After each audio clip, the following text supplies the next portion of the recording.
तेजस्विनावधीतमस्तु मा विद्विषावहैः। ॐ शान्ति शान्ति शान्तिः।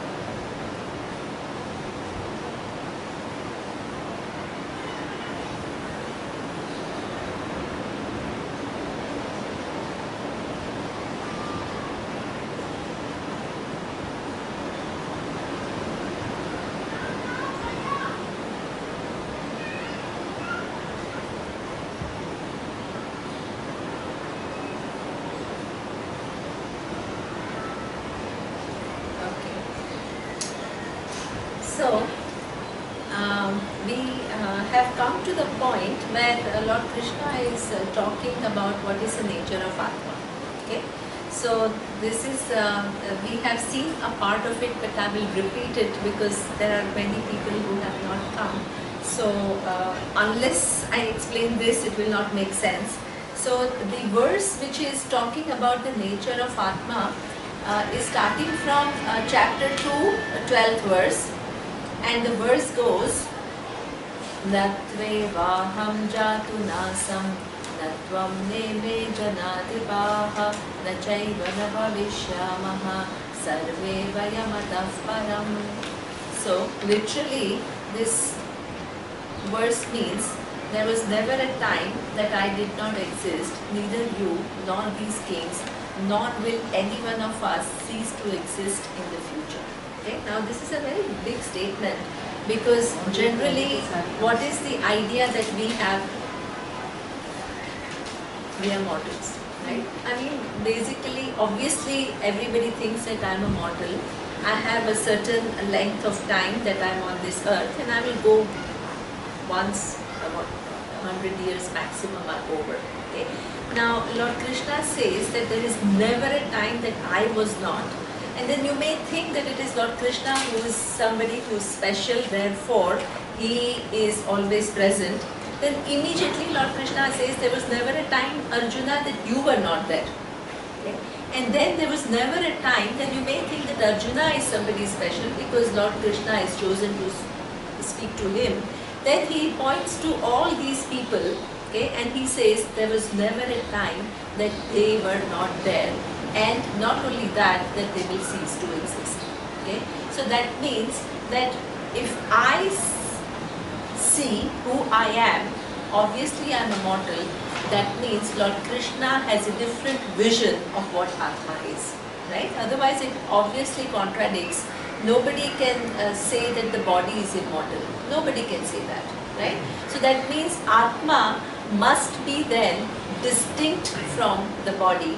So this is where the inquiry into the nature of Atma has started and it is taking place. Okay?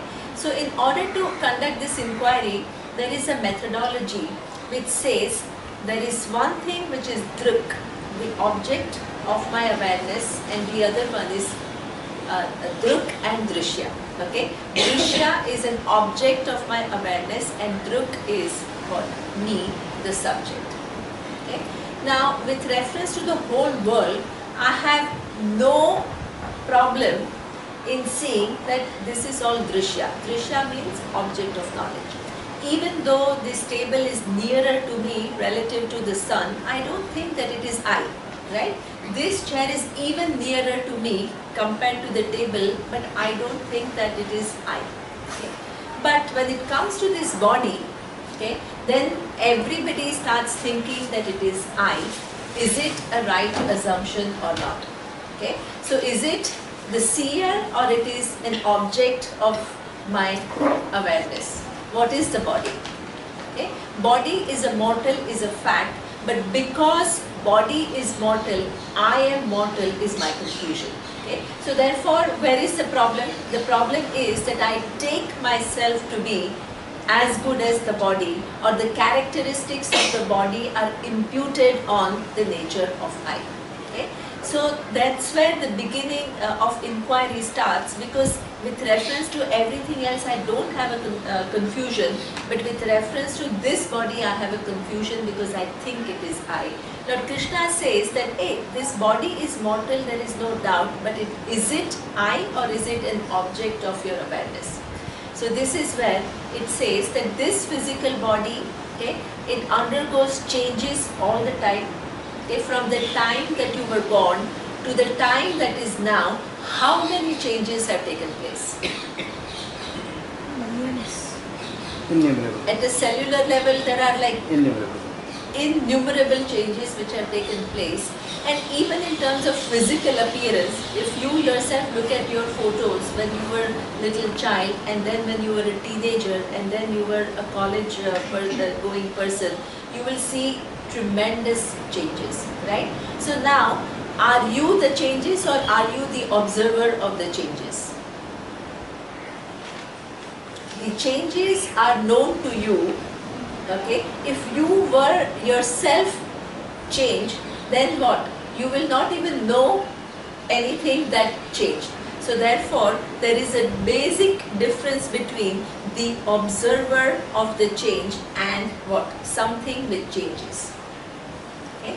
So therefore, all the body which is changing all the time, okay, is something that is known to you. That's why you say, when I was a child, I was like this, and see now what has happened to me. So you are the observer. So that means, where is the mistake that is taking place?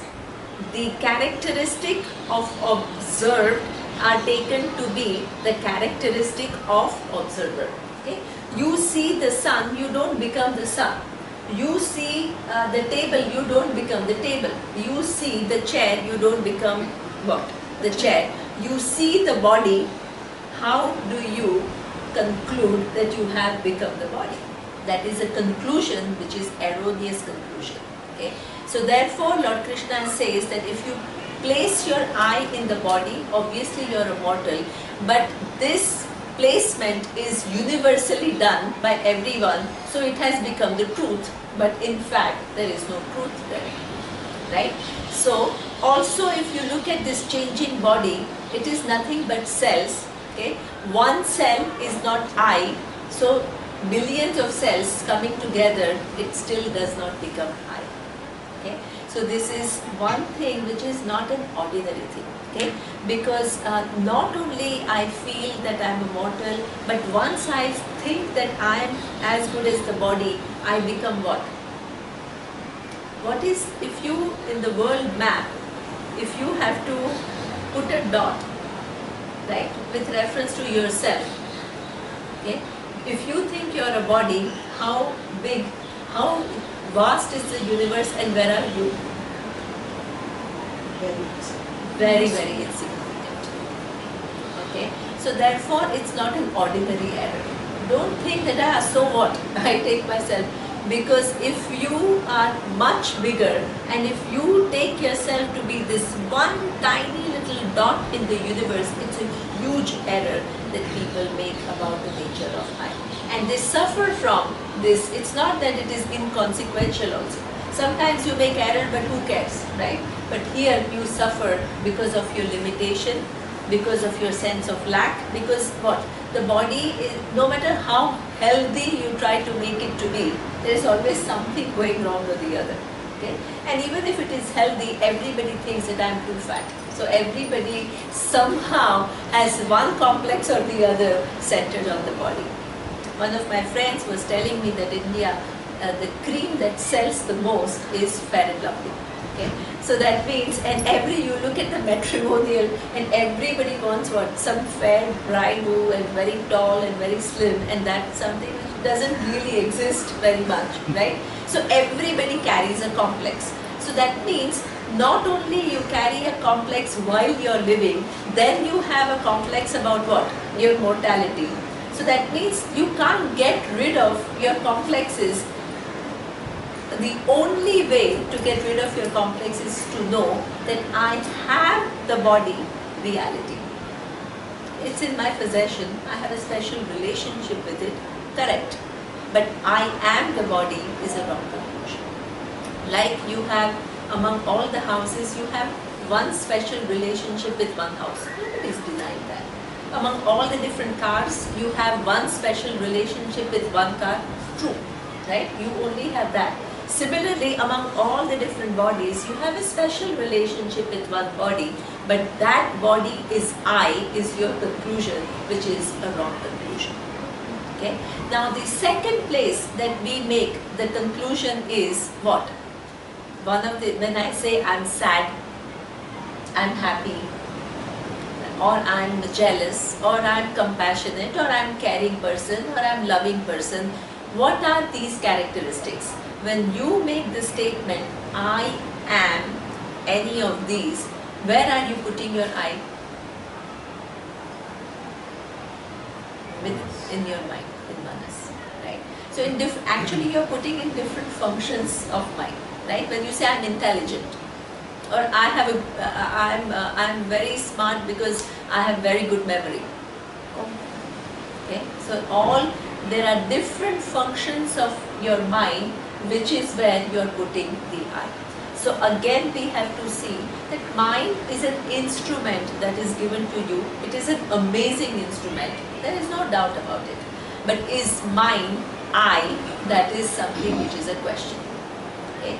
Now what is mind? Mind is nothing but what? Series of thoughts. In one day, there is I think a book by Robin Sharma who says that there are about 60,000 thoughts in a day. No, 60,000 thoughts in a day.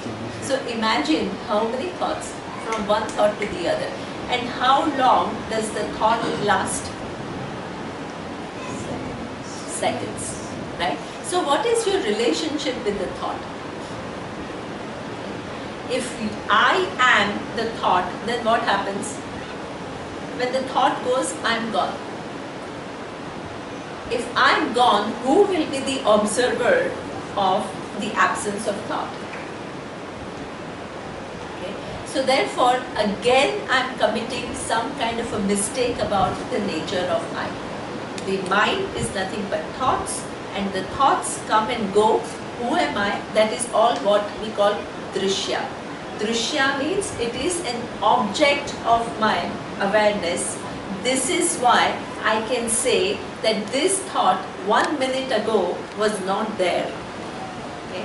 Now it has come, and then what? It will go after few seconds. Okay. Then there is maybe a silence in between, and then there is another thought. So where am I? Am I the silence? No. Am I the silence? No. Why? You're aware of the silence, right? Exactly. Right? You are aware of the silence. If you were silenced, then when the thought comes, you'll go away. But is it true? No. When the thought is there, you are present to know its presence. When the thought goes away, you're very much there to know its absence, or absence of any thought. Okay? And when the next thought arises, you are very much there, right, to know its coming into being. Okay? So therefore, again, the mistake is what? The characteristics of object of awareness are taken to be what? Are imputed to what? The self. Okay? So this is an error, because everybody makes that error, it becomes a norm. But this is why you need Bhagavad Gita. Otherwise what? You don't need Bhagavad Gita. You can go to a psychologist and do some self-help training or whatever. There are millions of books, right? What is the value added of Bhagavad Gita? Because it shows you your nature in a completely different light. Okay? So that means that every thought, the mind itself is nothing but thoughts. The thoughts come and go. We all have a habit of defining ourselves by the nature of thoughts that we have. But what is the relationship that I have with the thought? Thought is something which is observed by me. It is drishya, it is not druk. So I am actually it is highly liberating, because I'm completely already free from what? Every thought that passes by me. I'm already free. I don't have to do anything. So much obsession over the kind of thoughts that we are going to have, which is true. I mean, you need to kind of have certain kind of mastery over your mind, even to be able to understand Vedanta. But the reality is that you're already free from everything that happens in your mind. Why? Because the mind is observed by you, it is an object of your awareness, and you are independent of it. Anything that you observe, you don't become that. Okay? Now, even though mind is just nothing but thoughts, why do we all get fooled by that? Why do we all get fooled by that? It's not difficult to apply this logic and say what comes and goes is an object, and what remains, which sees the coming and going, is a subject. Why do we all universally get fooled by that? Because these thoughts are not just random thoughts happening, okay? They happen in a highly coherent, highly organized manner, okay? Which fools us. So there are 4 types of thoughts that we saw. The one is what we call manas. Manas is the emoting mind, okay? Emoting mind in the sense that when you observe something, not only you observe, what happens, sometimes it invokes what? Certain emotion in you. Hey, you see somebody suffering, what happens? You immediately, if you have a healthy mind, then what? You want to help that person, you feel empathetic, you feel like helping the other person, you pick up the pain, you feel uncomfortable. That is something which is very common. Okay? So that means that there is an observation, and then there is an emotion which is what? Added to that observation. Now that particular process happens in the mind. So therefore, even though it is a thought, it is not just some baseless thought, it is what? That the mind is capable of emoting. Okay? So this particular mode of mind is what we call manas. Okay? Now manas also includes one more function of the mind, which is what we call sankalpa vikalpatmikaha manaha. Okay? So that means when a situation presents itself, okay, we all have the capacity to say, should I do this or should I do that? Okay? Now I am in this situation, my car is down there, and what? My driver calls me and says that I am not able to park the car. Or I have it now, should I go down or should I stay here? Should I ask my driver to go home or should I ask him to wait? This is how the nature of mind is, because the situation presents and you come up with different options, right, of how to respond to that situation. This particular mode of mind is what we call manas. Okay? But still, it is nothing but thoughts. Okay? And it's still object of my awareness. Then, so this is what we call manas. The second set of thought that I have is what we call buddhi. Buddhi is what? Your cognitive capacity. What's the Sanskrit word for emotion? Emotion is the manas, Manas. manas. And sankalpa is part of manas. Sankalpa vikalpatmikaha manaha. So there are 2 ways in which Vikalpa is alternative. Yeah, Sankalpa is to alternative. decide. Yeah. Yes. Sankalpa vikalpa is used when they are used together. Yeah. It is like assessing options. The Yeah. nishchayatmika is what we call buddhi. So that you will see. When you decide, this is what I am going to do, based on your assessment, that is called buddhi. That mode is called buddhi. So that is the second mode. Okay. The second mode is what we call intelligence, your cognitive capacity. Because when you are in a class of economics or strategy or whatever, what are the students trying to do? You teach, you are teaching a theory, and what are the students trying to do? Which part of the brain they are using? Are they using their emoting mind? Not really. No. Their logical mind. Logical mind, exactly, right? So there is a mode of thinking where you are actually capturing the ideas, right, which are presented to you. This is what we call buddhi. Cognitive capacity which enables me to understand simple things from 2 plus 2 is equal to 4 to what? How old is the universe? Highly complex. Okay? How many steps of logic one need to use to arrive at the beginning of the universe? Very, very sophisticated. It's not just ordinary, you know. So that is what we call the intellect. Okay? Now the intellect is something which is not only that. When you say you are intelligent, what does it mean? I have a capacity of judging right and wrong. It actually, it then means I have the capacity to capture what somebody else is saying, what, without adding my own distortions, right? So that means when you are checking your students at the end of the exam, when you take an exam, what are you assessing? Their intelligence or retention. Exactly. Whether they are able to comprehend accurately what you have been talking about, right? Whether they have comprehended and they have retained, right, what you have been talking about. So comprehension is something that we assess, because everybody is sitting in the class, but not everybody comprehends equally.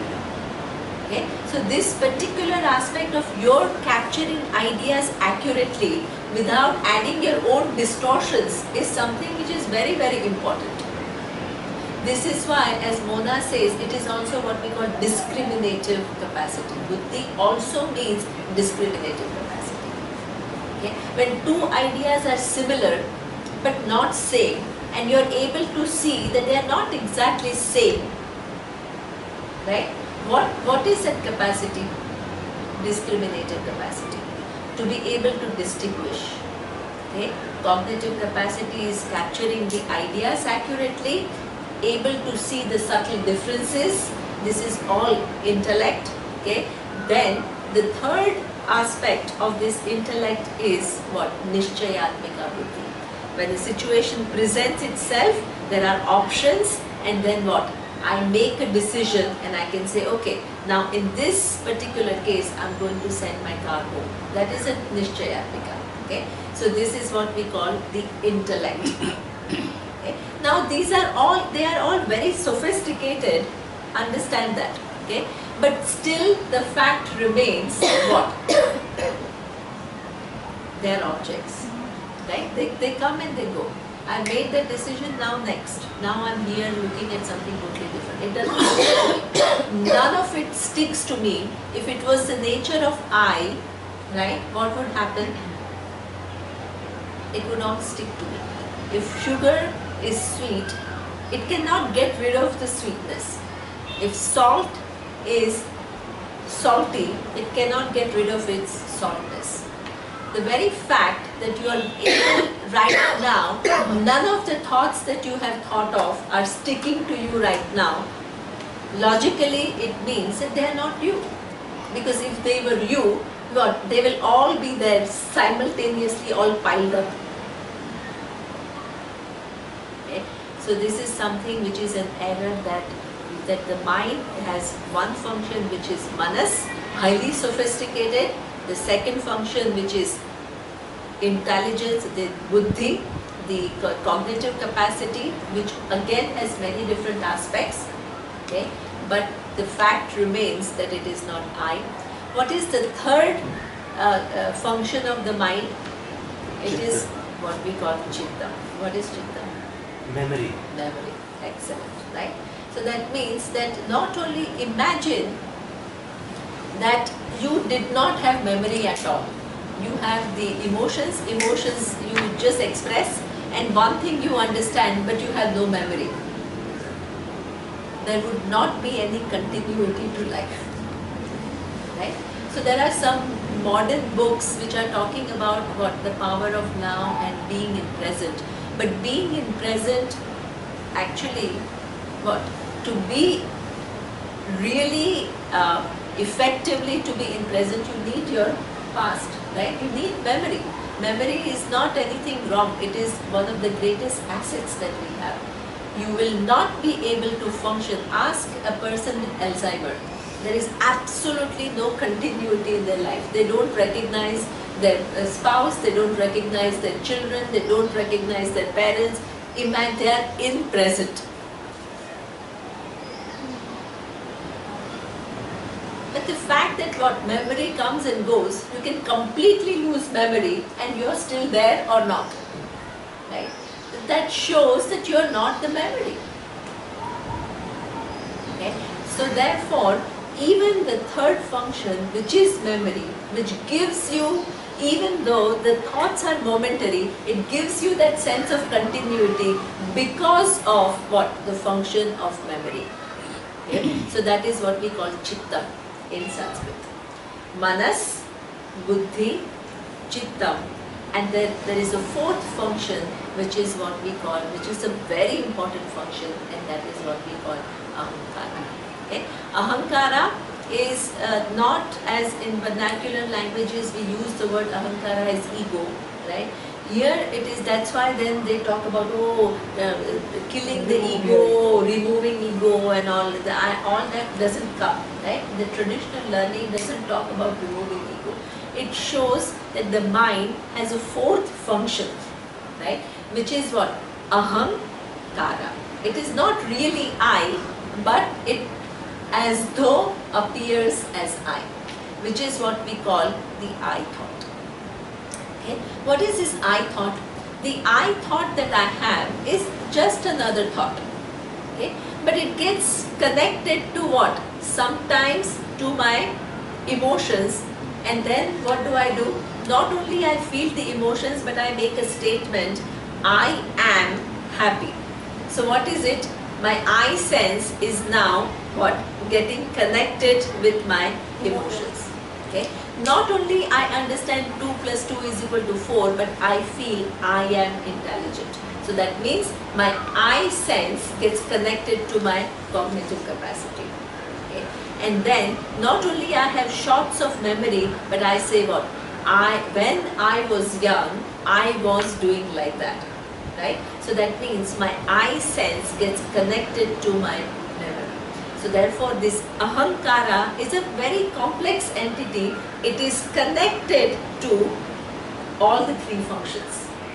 To my emotions, to my cognitive capacity, to my memory. So even though I thought again comes and goes, how long one I thought lasts? Very little. But for me, what does it seem? I am continuously there. Why? Because this I gets connected to one aspect or the other, so it seems like a continuous thing. Okay? Even when people make a statement, I have been depressed for last 1 year. Okay? Is it that every thought is all about depression, depression, depression? Not at all. For little hours that you are sleeping, that whole mind is totally resolved, right? While in waking, when you are eating or when you are talking, it's not like every thought is like that, right? But why do I still feel the thought of whatever that I am feeling will go?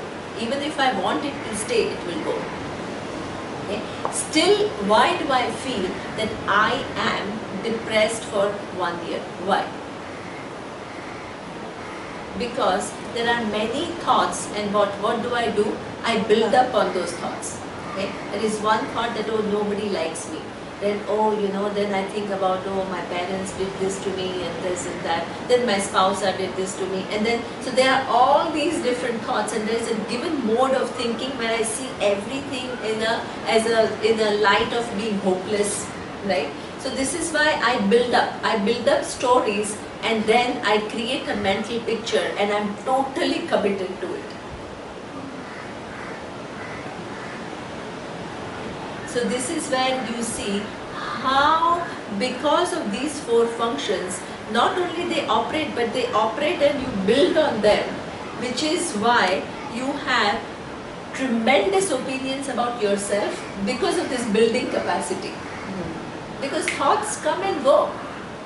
right? But you build pictures, and you build pictures about yourself, you build pictures about the world, you build pictures about everything, right? And you live from what? Not necessarily from what the world is, but from what? Your created pictures of the world. Okay? And then what happens? Life becomes difficult. Because you start from a distortion, and then what? You further build it up, and then it becomes complex. Now the whole reality is that all these functions you are not. But last time, extremely important question was raised by, I think, Pallavi and by Malai, that now, okay, I understand that I am not the emotion, so that means, let's say anger comes, right? So now I just say, oh, it is anger, it is not I, and just move on, I am already free. Okay.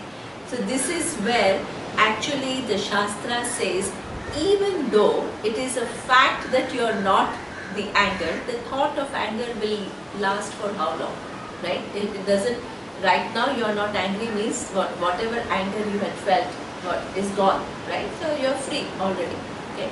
But when that happens, you can't just choose to say that, oh, this is an object, this is not I, and therefore, what? I don't need to do anything about it. Because the anger, as I said, that every emotion that you have, okay, even though it is momentary, what you have done, you have built up stories, okay, and built that, those stories are looming large in your mind, which have created this whole reality for you. And it's a recall button. It's a recall, absolutely. It will, or some situation triggers, and that whole tape will start again, okay. Now, if that starts again, how good it is to just say that it is just an object, and therefore, can you ignore it? Not really. This is where Gita is one of the most amazing books. It says, even though it is an object of your awareness, even to know the reality about yourself, you need to address, because it's a distortion. Okay? That distortion has to be undone relatively. Okay? Just to give you an example how Vedanta works. Okay? Now let's say that there is a rope in front, and you, because of the darkness or whatever, right, and it's a forest and there is not enough light, you see it as a snake. Right? Now as a result of seeing the snake, what happens? That there is fear, you are trembling, you are completely caught in this whole mind which is taking snake as the reality, and as a result of that there is a fear, right? And what is Vedanta talking about? Vedanta is making you see the reality of the rope. Is this rope as real or not? This rope is what? Nothing but fibers, and the fibers are nothing but atoms, and atoms are nothing but particles, right?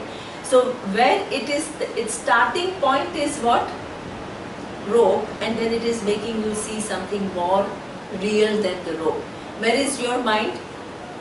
In the snake, and what? The fear of snake. There is no match between what Vedanta is saying and where you are operating from. Your mental pictures about who you are and about the world and about your interactions are so far removed from even the empirical reality that Vedanta cannot work for you, because Vedanta is going way beyond the empirical reality of what? We take ourselves to be the mind, it shows you something more. So there is no choice but to first what? The person has to see the rope, then the nature of reality of rope will work for the person. So that means the whole subjectivity has to be reduced from snake to rope, and then the final understanding of the reality of rope will work. Otherwise it will not work. Okay? So therefore, the emotions are not I, but if they are distorted emotions, then what happens?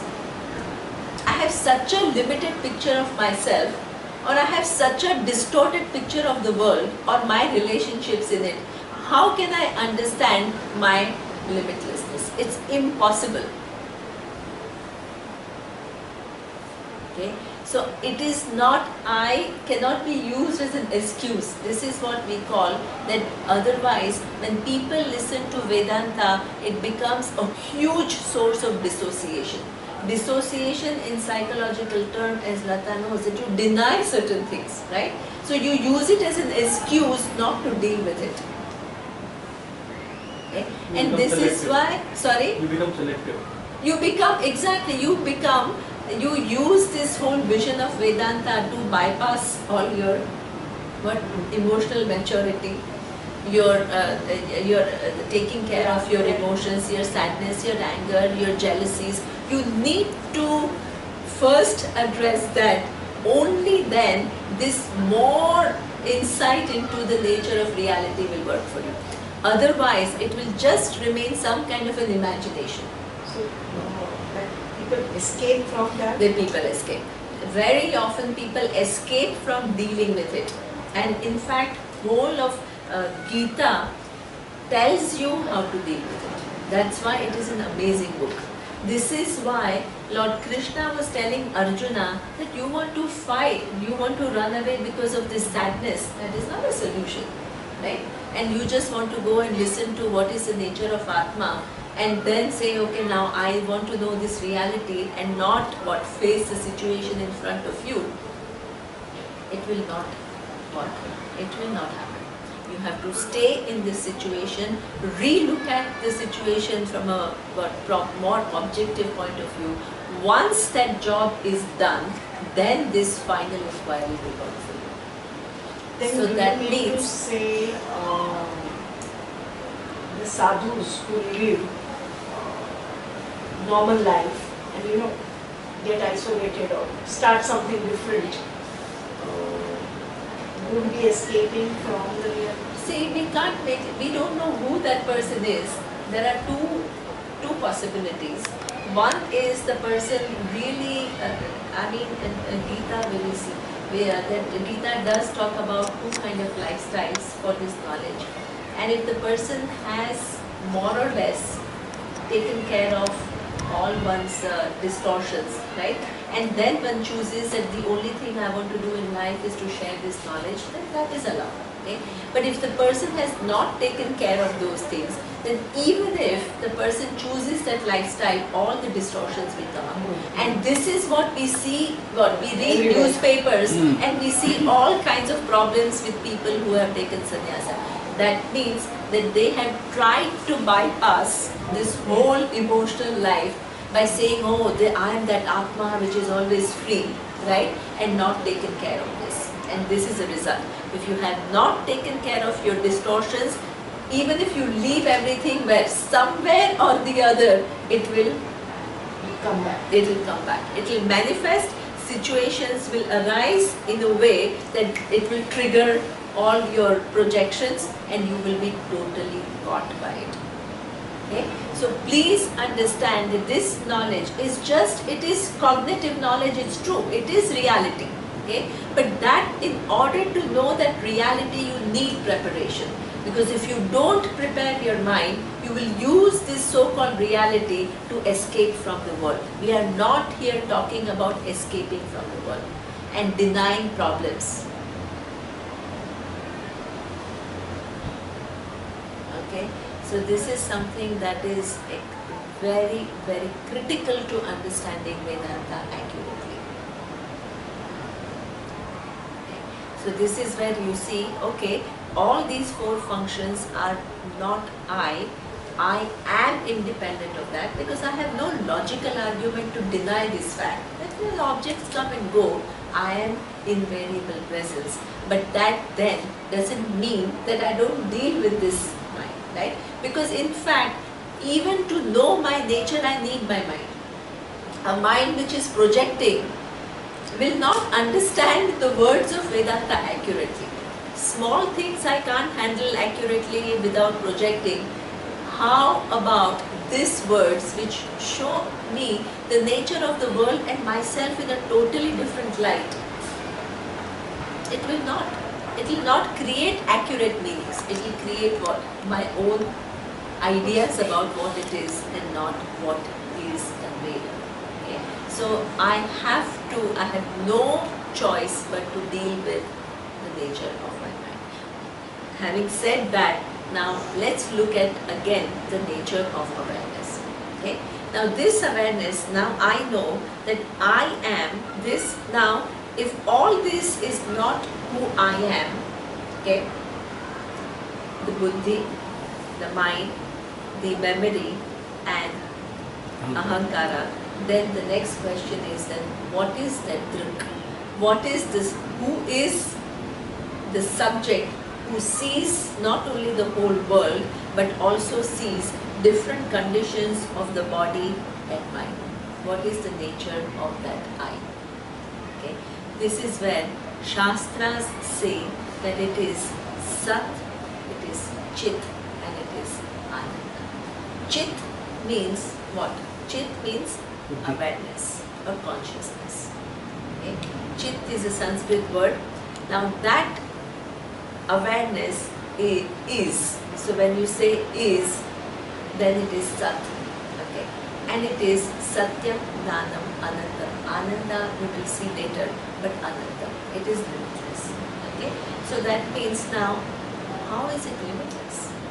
That you have to see that this body, mind, sense complex is an object of awareness, and what? I am the awareness. This is what I say. You say the same thing, that I am the awareness and I am distinct from this body, mind, sense complex. For you, my body is an object. So it's not a problem, right? It's for you, it's only your body which has to be now reduced to object. For me, your body is already an object, but only my body needs to be understood as object. So that means object means what? Time, space, planets, stars, right? Earth, all the different bodies including this body, all the different minds including this mind, okay? Animals, birds, insects, everything is an object of awareness. And then awareness, how many awarenesses are there? Are there many awareness? Object of awareness, everything. Awareness is what? Only one. How do you arrive at that? Why did you say it's only one? It's a true answer, but why? It's a correct answer.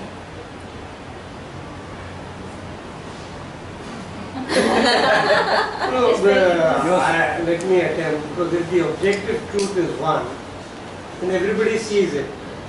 So then that which is seeing has to be the same, because it sees the same. Okay, that's Something a good, like that. that's a kind of a good argument. Yes, exactly. There is something all around us which is seen as something oneness, Yeah. which is uniting all of us. And that's why there is awareness in one. There's a different awareness and there should be more holistic understanding. Okay. Very good attempts. What about anybody else? Very good attempts. Last time Mona said one.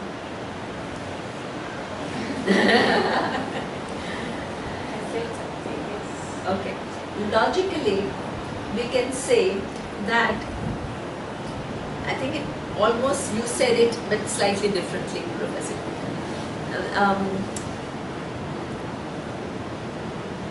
I am, right? The differences are at the level of body, there is no doubt. My body is different from yours and yours is different from Lata's and all, there is no doubt, right? But all this I have denied as not I.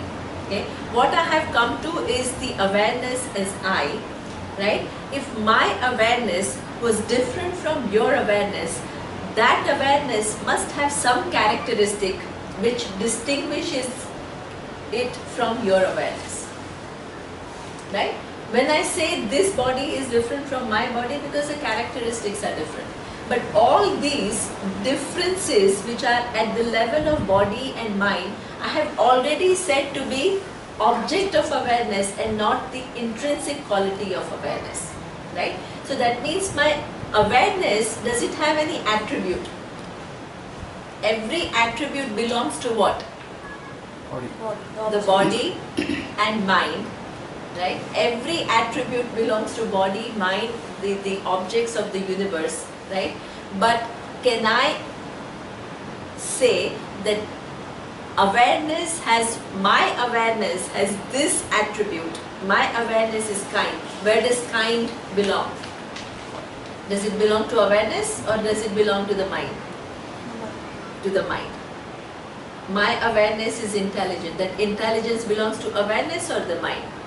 It belongs to the mind, right? So that means my awareness, right, is something which has no characteristic, which is what? Distinguishing it from your awareness. In order to establish there are two, I must say my awareness is like this and your awareness is something different. This is a yellow rose and this is a red rose, right? Therefore, these two roses are different. Can I give any attribute to the awareness which will say that your awareness is different from my awareness? No. If there are no, therefore, there is one, this is what comes to your thing, that there is one thing which is observing all the different changes, that itself does not take on the characteristics of anything that it is observed. Itself is what? Undivided whole. Okay. This awareness, this is what Lord Krishna is saying. Okay. If you put your eye in awareness, right, then there is never a time. The forms keep changing, the bodies come and go. No doubt. Does anything happen to the awareness? He says, there was never a time, if I have understood that I am that awareness, never a time that I was not, never a time that you were not, never a time that anybody, one of us, was not. It's not talking from the standpoint of the body, mind, sense complex. It is talking from the standpoint of the real nature of I, which is awareness. Where do you see this awareness? Is awareness available to you as an object, like the mountain, the table, the chair? Is it available to you like that? No. Okay. Even if it is not available to you as an object, still everybody understands that there is awareness. How?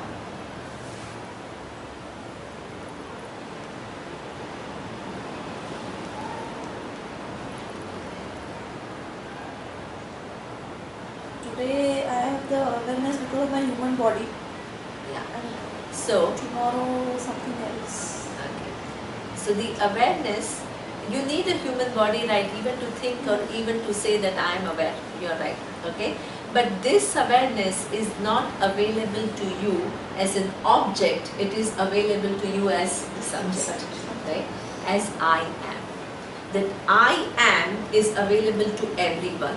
Then what happens? It gets loaded with different characteristics of the body and mind.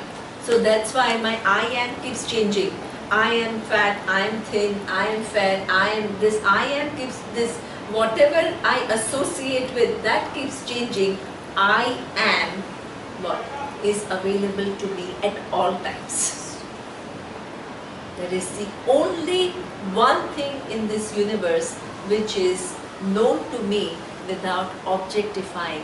It is available to me as what? Self-evident. Self-evident, I am. I don't need to use my eyes. I don't need to use my ears. I don't need to use my speech. Because I am, I use all these different functions.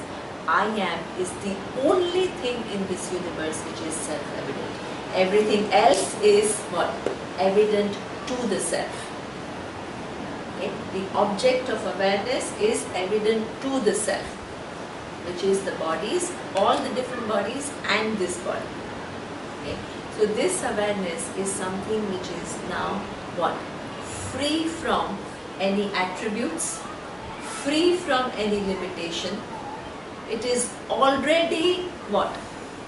Something that does not undergo any change. What undergoes change are what? The objects and not the awareness. Okay.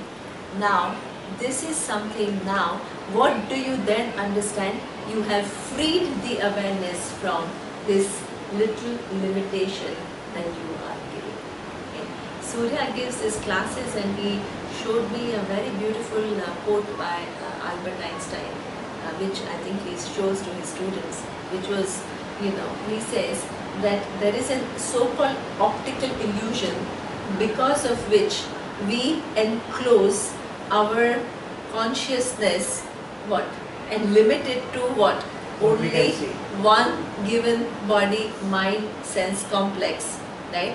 And we live our whole life being imprisoned of that. Okay. This is what a genius of an Einstein, but our rishis knew it billions of years ago. They were talking about awareness never what? Never being limited. They were talking about it with amazing reasoning and amazing logic. Okay. So this, it is like this seems to be a glass space. Okay. But does the glass actually enclose the space? And divide the space? How many spaces are there? Only one space. Science, right? Only one space. It seems to be, from the standpoint of the glass, it seems to be inside space and outside space. That's an illusion, optical illusion. It's true. Okay, but what is the reality? Space is everywhere and around. Exactly. The glass exists in space, it does not divide space. So when you move the glass from here to here, are you moving the space? No. The glass is moving in space, right? When you put something very polluted in this glass, are you polluting the space? Pollution doesn't happen in space. This is also science, right? It is air which is getting polluted, or water or whatever. The elements get polluted, space doesn't get polluted. Okay? So in one glass you put kind of really something very, very nice, some nice fresh juice of mango. They was talking about mango today for so long, right? Lovely mango juice you have. And in the other glass you have all these, somehow some contaminated water. Okay, so but does this space get affected by any? Space is already free. This is reality. Okay, awareness is that is you who's always free, and not only free but limitless. Can you say What that awareness is space that way? No, awareness is not space, because space exists in awareness. That we will see. Space is an object, right? When I say an object, object includes time, space, and everything that exists in time and space. So now, but that's a very good question, right? So now we have, that means now we have understood space is all pervasive. It is never getting affected by the characteristic of anything that is happening. Okay, it is all pervasive. Okay, so now we have two realities. One is awareness, which is all pervasive, never affected by anything, and the other is what? The objects of awareness, which are how many? Countless, many, starting from time, space, to all the planets, sun, moon, earth, all the different species that exist, in this what? Sun, moon, and on this earth, from starting from insects to animals to mammals to all kinds of human beings and everything, right? So these are all objects of awareness, and then there is one awareness which is distinct from what? Doesn't take on any characteristics of the objects of awareness. If that was the reality, would awareness be limitless? No. Why? That is correct. It would not be limitless. Why? It's there. It's like infinite. So if it is infinite, it is limitless. Huh. Exactly. So that means, 1 minute, right? That means if there are two, one thing is awareness and the other is object of awareness, right? And they both enjoy the same reality, then awareness cannot be limitless, right? When there are two, one is very big, the other one is very small, right? But if the small is distinct from that very big, it will limit the other, right? One is very big, one is very small, but small, if it is totally distinct from the other, it will limit the other. Limitless means what? There cannot be two, there has to be only one. That's Advaita. That is Advaita, right? So how is it? So now we have first seen that the whole universe is pervaded by awareness, which is never taking on the attributes of whatever it is pervading. Now we have to what? Collapse the whole universe as not separate from awareness. And that is the next verse. The next verse that we will see next time, because it is almost, it is 7 o'clock. So okay, should I do 10 that? minute chat. 10 minute chat. Satma Okay, verse. wonderful. So then I will explain what is Satyam and Mithya and how it applies, we will see later. Okay? Now let me chant the verse. The next verse is something which is an amazing verse. It says, Na sato vidyate bhavaha, na bhavo vidyate sataha, ubayorapi drushtoddaha, tvanayostatvadarshibhihi. Okay. So here he says, for the mithya or the unreal, there is never any being, and for the real, there is never any non-being. The ultimate truth of both, the real and unreal, is seen by the knowers of the truth. Okay. Now this is something which is, now we have to do one thing of, we have to see whether the awareness and object of awareness enjoy the same order of reality or not. Right? If they do, then there are in fact awareness is only one, but the object of awareness are too many, and they are all distinct from awareness. They will make awareness limited, right? So now we have to collapse all the objects of awareness. How? We must understand two terms. One is Satyam and the other one is Mithya. Okay? Satyam is defined as that which is independently existing, and Mithya is defined as that which has independent existence. Dependent existence. So Mithya, if you have heard a little bit of this Indian philosophy, Mithya people say, oh, it's false, it's illusion, it is, we are not talking about false or illusion or anything, right? It just by definition it means it has a dependent reality. Okay? So for example, I ask Lata. Lata has not been coming to the classes, so it's safe to ask her, right? Because otherwise others will know the answer. Okay. So Lata, what is this now? Table. Okay. So Lata is perfect for me now. So she says it is table, right? And I say it is wood. Right? So now Lata says it's table and I say it is wood. Now table and wood are not synonyms. They are not synonyms, and we are using the same language. Right? It's not that we are using two different words in two different languages which mean the same thing. So that means one of us should be more right than the other. So who is more right? Is table more right or is wood more right? Wood is more right. Why? Contents of it. It is the content, Contents. right? Content. Because Move if the table. Lata thinks that it is the table and if I think it is wood, then I'll tell Lata, I said, okay, if you think it's table, I'll take the wood, then you take the table. What will she have? Nothing. Then Right? it's a wooden, So that means, wooden table. okay, a wooden now this table. is something which is very, very nice, right? Now Harish is saying that this is wooden table, right? In this particular thing, in English language, it's an amazing how our understanding, wooden table, so that means in this particular thing, table is a noun and wooden is what? Is an adjective, right? But what is the reality?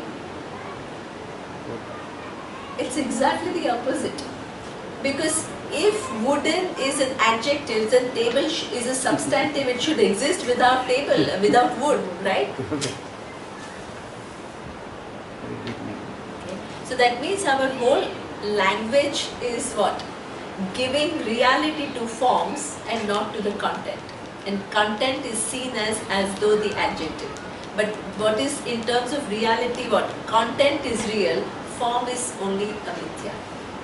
So therefore, can you then say, okay, so wood is more real, but can I then dismiss table as non-existent? No. Can I say it is an illusion? No. Right? It is there, but it has a dependent reality. Okay? It entirely depends upon wood for its existence. Okay? So it is a form. In Chandogya Upanishad, it says, Vacha Rambhanam Vikaro Namadheya. Okay? The entire universe is what? Forms which have a certain name, okay, which then depend upon something else for its existence. So this is why the entire world is seen as mithya. Okay? How? We will see further. Okay? So now, from the standpoint of the wood, the table has become what? Mithya. Right? Mithya because it has a dependent existence on wood. Now, is the wood the reality? No. It again has a dependent reality. It depends upon what for its existence? Tree. Absolutely. So now, the first table became mithya. Now, The wood becomes even mithya. the wood becomes mithya.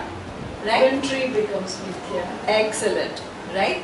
Now the wood is dependent upon tree. Okay.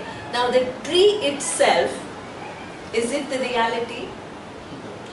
No. It depends upon what? Xylem or whatever. Yeah. Exactly. It depends upon earth. It depends upon water. It depends upon in fact, all these leaves and trunk and all that. Right. So it depends upon so many things. That means this is mithya, the wood is mithya because it depends, the tree itself is mithya because it depends upon so many different factors. Now each of those factors, let's say it depends upon water. Water is satyam or mithya? Mithya. It is also mithya. Why? It depends upon rain. Yeah. And Even then it rain, is it has depend. Sorry. Hydrogen atoms, It's oxygen atoms. atoms. Exactly, right? Itself is dependent upon Hydrogen and hydrogen and oxygen. there is no water without hydrogen and oxygen atoms. That means it is what? Names within names, within names, within names, within names. The whole universe is like that. Forms within forms, within forms, within forms. All have a dependent reality. But isn't it the beauty of the world? That is brilliant. But in terms of reality, so that means what we are saying that this so-called object, right, that we see, the whole universe, the sun, the moon, the time, the space, every object itself, if it was exactly enjoying the same reality as awareness, awareness cannot be limitless. But this object of awareness, what is mithya? It is going on collapsing. Okay. So for example here, when I say with reference to wood and table, are there two objects? Are there two objects? No, no. This is what we are trying to do, right? There are no two objects because the table is nothing but wood, but wood is independent of being a table, right? So that means Advaita cannot be established if we take world as real, but the world keeps collapsing. Okay? So that means every form depends upon something, which again depends upon something, which again depends upon something. Okay? So right now, here, you can see it from so many different standpoints. Okay? You can see a table, you can see a wood, you can see atoms and particles. Okay? But are there many? One. Where there is table, that's exactly there is wood. Where there is wood, that's exactly where there are particles. If you take out the atoms, there is no wood anymore. Where there is atom, what? That's exactly where there are particles. So that means it's the whole arrangement. It's beautiful arrangement, but in terms of its reality, what? It is mithya. Okay. So that means then you look at everything, right? The sun is the same thing. What is sun? Chain atoms. Again atoms, right? Atoms. So the whole thing, again it does not, it has a dependent existence on atoms, and atoms themselves have a dependent existence on particles. Okay? And then it goes on, and the science has no answer about what? The final building block of the whole universe. How all these amazing arrangement, right? How did this atoms and particles, which are everywhere, is in fact nothing but atoms and particles all moving in some great speed, okay? And still it gives what? This whole appearance of what? Planets, the sun, the moon, the Milky Way galaxies, okay? The earth, different species. What an arrangement, okay? But in terms of reality, there is really what? Nothing. It's really just like atoms and particles moving around. And how do these particles themselves, right? What is the origin? This is where the scientists have no answer really. They talk about quarks and then they talk about, so what we say is that ultimately, when you go at a particle level, it's all just nothing but concept. You don't have any tangible objects anymore. It's all just concepts.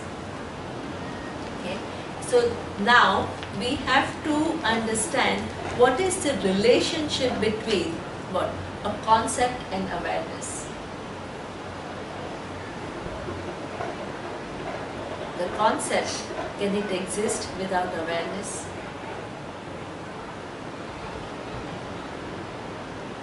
No. Yeah. But awareness, what? Does it require concept for its existence? No. That relationship you can see in your buddhi. Right? In your buddhi you can see this relationship between awareness and a concept. So that means what Vedanta says is something which is amazing. Can we say that concept is due to awareness? Yeah, exactly. The concept Due exists to because of awareness. So that means this whole object of awareness is what? Mithya. What? It depends upon something, and that in turn depends upon something, and then it again depends upon something, and ultimately it all depends upon what? Awareness. So that awareness is the ultimate Satyam, and everything else is what? Mithya. Brahman Satyam Jagat Mithya. Jivo Brahma Eka Na Amara. Okay, Upanishad Vakya. The Upanishad say all that is here is one awareness, non-dual. The whole universe is an appearance which is forms within forms, and it just resolves in that awareness. The awareness does not depend upon anything else for its existence. Everything else cannot exist without awareness. While pervading everything, it never takes on the attribute of whatever what the objects of awareness are. So what we name is soul. Soul is awareness. So soul is, you are that awareness. Soul we are not using, right? You are, he says that na sataha vidyate. Sataha abhavaha na vidyate. What is it sat? The awareness. There is never a time what? That awareness is not. Asataha bhavaha na vidyate. The whole universe, right, is actually mithya. While being very tangible, it actually has only a dependent existence. It depends upon awareness for its existence. There is never a time that it has an independent existence. Okay? So the person who knows what? I am not this little tiny individual, but I am that awareness. Okay? And the whole universe depends upon what? Awareness for its existence. What? This person is considered to be a wise person. Okay? Lord Krishna is not only saying that he knows the reality, he says anybody who knows this reality is a wise person, is equally wise as him.